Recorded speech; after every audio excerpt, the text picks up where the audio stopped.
Hi guys! For today's video ay samahan nyo kami magpaayos ng motor ng stand at bumili na rin ng ulam at lutuin po natin. Pupunta na kami sa unang mission namin. Yun ay pumunta sa vulcanizing kasi magpa-vulcanize na naman kami. Na naman kasi palagi na lang. Char.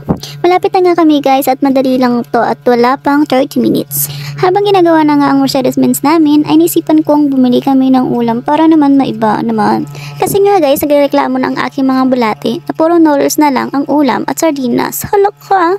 Yung ako na nga nagpapakain sa kanila, sila pang may kanang magalit. Char. Habang papunta nga kami guys sa bilihan ng manok, ay may nakita akong nagtitinda ng ice cream.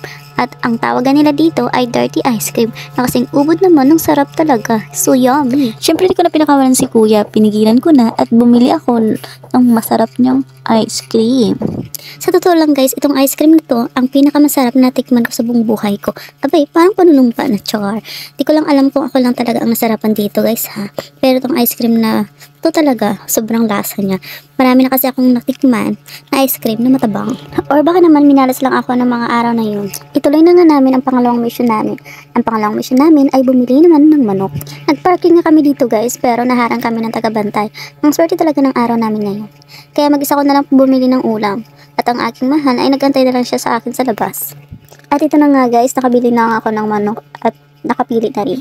Alam nyo guys, ang yung tindera, 180 lang ang manok na binili ko. Tapos binigyan ko siya ng 200, so dapat suklian niya ako ng 220. Siguro pagod lang si ate, bigla niyang nakalimutan. At ang napansin niya na di pa ako maalis, bigla niyang naalala. Sabay sabi, ay ang sukli mo pala. Na wow, mali.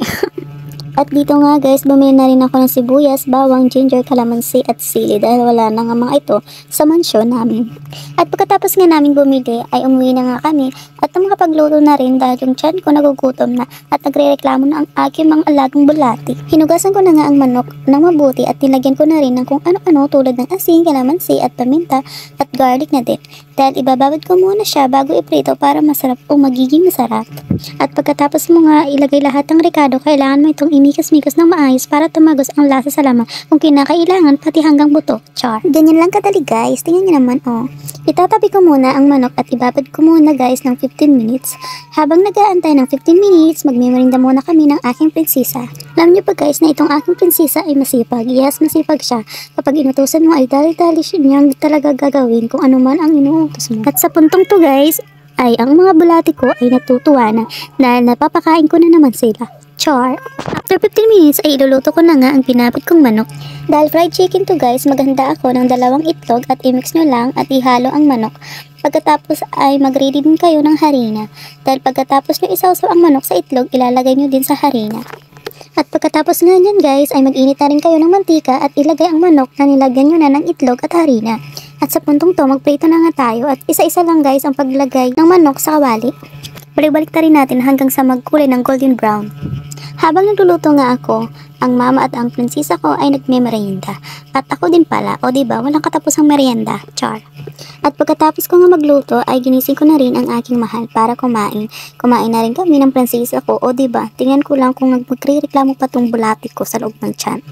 Tinanong ko nga dito ang aking prinsesa at ang aking mahal kung masarap ba ang luto ko. Oo naman ang sagot nila, so syempre masaya ako, char. Kita niyo naman na naka-smart tong anak ko. Hanggang dito na lang guys. Maraming salamat sa panonood. Hanggang sa muli natin pagkikita.